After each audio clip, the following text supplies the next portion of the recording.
3টা মামলা রুজু হয়েছে। 2টি মামলায় আমরা তাকে 7 দিনের রিমান্ডে এনেছিলাম। তার যে ওল্ড এজ যে চাইল্ড অ্যান্ড ওল্ড কেয়ার যে সেখানে আমরা গিয়ে কিন্তু তার ভুয়া ডেথ সার্টিফিকেটে তৈরি করে লাশ দাফন সে কাগজগুলি পেয়েছি, সিল পেয়েছি এবং সে আমাকে স্বীকারও করেছে যে এটা আমরা ডাক্তার কাছে আনতাম না, আমি নিজেই এই ভুয়া সার্টিফিকেটটা তৈরি করে সিল সাপ্পর আমিই করতাম।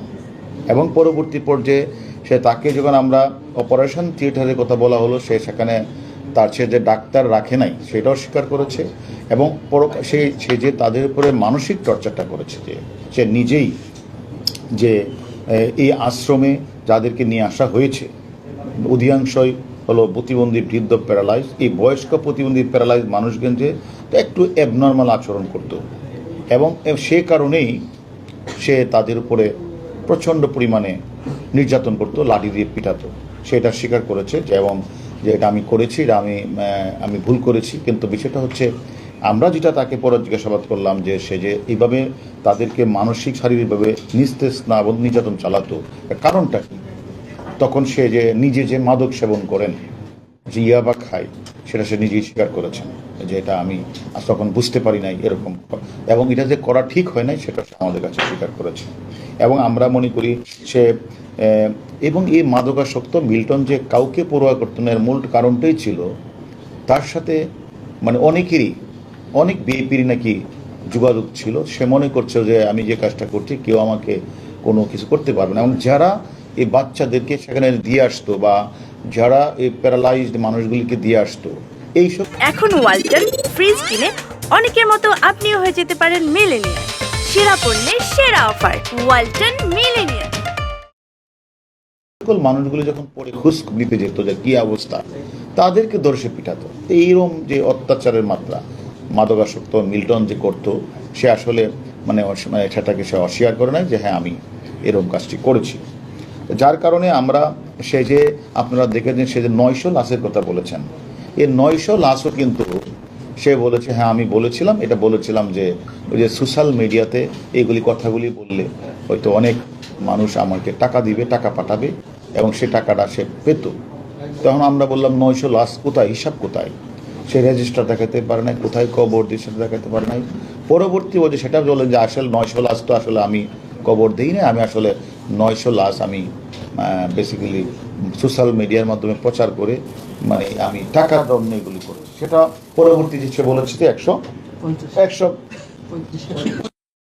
লাশ সে দাপন, 135টারও কিন্তু সে এখনো হিসাব দিতে পারে নাই কোথায় কী করেছে এবং কোথায় কী করেছে। তাই এগুলি আমরা আরও প্রয়োজন বসত আমরা মনে করি সে যিনি যে প্রতিনিয়ত তার আশ্রমে অনাথ, মানসিক প্রতিবন্ধী এবং মানসিকভাবে ভারসাম্যহীন এইগুলো ভিডিও তৈরি করে সেই ভিডিওগুলি সব বিভিন্ন ফেসবুকে দিয়ে মানুষের বিবেককে নাড়া দেওয়ার চেষ্টা করেছে।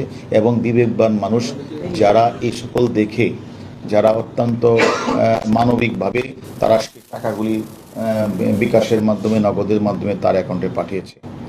তাদের উদ্দেশ্যটা ছিল এরকম, যেহেতু সে মানবতার ফেরিওয়ালার কথা বলছে, বৃদ্ধ প্যারালাইজ মানুষকে সেবা দেওয়ার কথা বলছে, ভালো ডাক্তার দেখাবে বলছে, এই কারণে অনেকেই তার কাছে টাকা পাঠিয়েছে। কিন্তু দুর্ভাগ্যজনক হলে সত্য, সে এই মানে চাইল্ড অ্যান্ড ওল্ড কেয়ার যে আশ্রমে কোনো ডাক্তারও রাখে নাই এবং নিজে সে ব্লেড দিয়ে, ছুরি দিয়ে সে নিজে সেখানে এই অপারেশনটা করতেন। প্রয়োজনে নিজেই হাত পা কেটে ফেলতেন এবং তাদের যে রক্ত বের হতো এবং এই কাটাছাড়া কষ্ট পেল, রোগীরা কষ্ট পেত, কিন্তু আর্তনাদ করলেও মাদকাসক্ত মিল্টন পৈশাচিক আনন্দ ভোগ করতেন। ব্লেড এবং ছুরি দিয়ে কাটাছাড়ার কারণ অধিক রক্তকরণ ও মিল্টনের আসলে প্রাণহৃদয় নাড়া দিত না এবং অনেকে এরকমভাবে মারাও গিয়েছে। এই সব কিছু আমরা বের করেছি। আমাদের আরও কিছু তথ্য বাকি আছে, আমরা প্রয়োজন বোধে তাকে, আমাদের কাছে আরেকটি মামলা আছে, সে মামলায় আমরা তাকে রিমান্ডে আনবো, এনে আরও কিছু তথ্য আমাদের দরকার আছে। এবং তার কাছ থেকে যে আমরা যে ভয়ানক তথ্য পেয়েছি, আমি মনে করি এটা আমাদের সমাজের যদি আরও কিছু এরকম মানুষ থেকে থাকে যারা এরকম মানবতার ফেরিওয়ালা সেজে তারা মানুষকে প্রতারিত করছে এবং গরিব দুঃখী মানুষগুলি, প্যারালাইজ মানুষগুলির সাথে সে নির্যাতন করছে, আমরা তাদের সম্পর্কে আমরা খোঁজখবর নিচ্ছি। আমি মনে করি এ বিষয়ে যারা এই কাজগুলি করবে, আমরা মনে করি এই ওটি মানুষের কাছে যে কোটি কোটি টাকা সে যে তার অ্যাকাউন্টে আমরা অনেক টাকায় পেয়েছি, এই যে সে কোটি কোটি টাকা আয় করার পরও মিল্টন সমাদ্দার যে শিশু, বৃদ্ধ, অটিস্টিক মানুষের কোনো চিকিৎসা করে নাই। আপনারা জানেন আমার মাননীয় বঙ্গবন্ধুর নাতনি, মাননীয় প্রধানমন্ত্রীর কন্যা সাইমা কুসুল, সে অটিস্টিকদের দক্ষিণ এশিয়ার চ্যাম্পিয়ন হিসেবে নির্বাচিত করেছেন ওয়ার্ল্ড হেলথ অর্গানাইজেশন, এবং তিনি অনেক প্রশংসিত হয়েছেন অটিজম বাচ্চাদের নিয়ে কাজ করার কারণে। আর এই বাংলাদেশেই এরকম মানবতার ফিরিওলা ওটিএমের কথা বলে মানুষের কাছে কোটি কোটি টাকা তুলে সে খরচ না করে উল্টা তাদেরকে পিটিয়েছেন। এটা অত্যন্ত দুঃখজনক।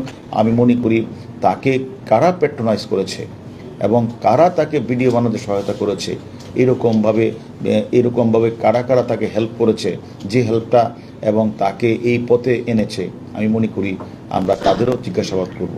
তার স্ত্রীর কোনো সম্পৃক্ততা কি? এবং আমি তার স্ত্রীর কোনো সম্পৃক্ততা?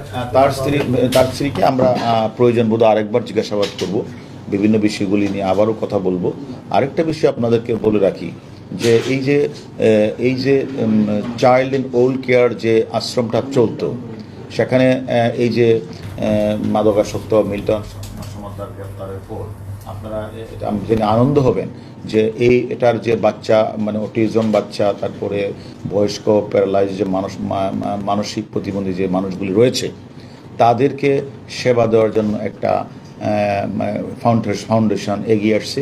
তারা এখন আমরা খোঁজ নিয়ে জেনেছি, বোধহয় আপনারাও খোঁজ নিলে জানবেন, এখন এদেরকে ভালো খাবারও দেওয়া হচ্ছে এবং তাদের চিকিৎসার ব্যবস্থা করা হচ্ছে।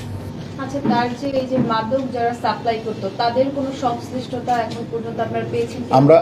আমরা আমাদেরও আরও তদন্তের বাকি আছে। আমরা মনে করি তার সাথে এই যে মানে অটিজম, তারপরে প্রতিবন্ধী বৃদ্ধ মানুষকে পুঁজি করে যারা এসব ব্যবসা করার জন্য এসব কাজ করেছেন, তার সাথে আরও কারা কারা ছিল সেটাও আমরা খুঁজে বের করে তাদের আইনের আওতায় নিয়ে আসবো। যে ছুরি চাকু দিয়ে চিকিৎসার নামে যে পৈশাচিক কাজটি মিল্টন সমাদ্দার করতেন, তার প্রেক্ষিতে অনেকে নির্যাতনে মৃত্যুবরণ করেছে, তো সেজন্য কি তার বিরুদ্ধে আলাদা কোনো মামলা? হ্যাঁ, এটা তো একটা ভয়ানক অপরাধ যে সে একদিকে বলছে যে 900 লোক মারা গেছে, কোনো সময় বলছে 135 জন লোক মারা গেছে। এই লোকগুলি যে মারা গেল তাদের তো আত্মীয় স্বজন আছে, এবং তার কি একবার উচিত ছিল না যাদের রেজিস্টার মেনটেন করা, তার বাড়ি কোথায়, তার মানে তার তার তার বাবা মা বেঁচে আছে কিনা, এটার খবর সে নিবে না, সে থানায় জিডি করবে না, এবং এই লোকগুলি অসহায় অবস্থায় মৃত্যুবরণ করেছেন, কোথায় কবর দিয়েছেন তার পরিবার পরিজন জানবেন না। এটা এক ধরনের ভয়ানক অপরাধ। আমরা মনে করি সব কিছুই আমরা তদন্তের আওতায় আসবো। এরকম ভিকটিমের পরিবার কি কেউ এখন পর্যন্ত এসেছে আপনাদের আমাদের কাছে তো মানে ওই যারা মারা গেছে এরকম আমাদের না, তবে এর ভিতরে যারা আছেন এরকম কিছু কিছু ইয়ারা এসেছেন, তাদের কেউ তার সন্তানকে ফিরে নিয়ে গেছেন, এটা আমাদের কাছে তথ্য আছে। হারুন ভাই, আমার দুটো প্রশ্ন আছে। এক নম্বর প্রশ্ন হচ্ছে যে এই যে প্রথম মূল কথা থেকে তো সব হারাই গেল, প্রথম মূল কথাতে আসতে পারবেন না। কিডনি সহকারে যে মানে অঙ্গ পাচারের যে অভিযোগটা ছিল, হ্যাঁ, ওই অভিযোগের ব্যাপারে কিছু পেয়েছেন কিনা? আমরা এই বিষয়ে এখনো পাই নাই, তবে মানে আমরা তদন্ত চেষ্টা, আমাদের তদন্ত বাকি আছে যে এই যে সে 900 বললো, এখন 135 বলছে, 135 জনকে সে কোথায় কবর দিয়েছে আমরা রেজিস্টারটা খোঁজার চেষ্টা করছি, এবং সে এটাও এখনো দিতে পারে না। আমরা প্রয়োজন পড়তে আবার তাকে রিমান্ডে আনবো, আমরা এটা জানার চেষ্টা করবো। Thank you.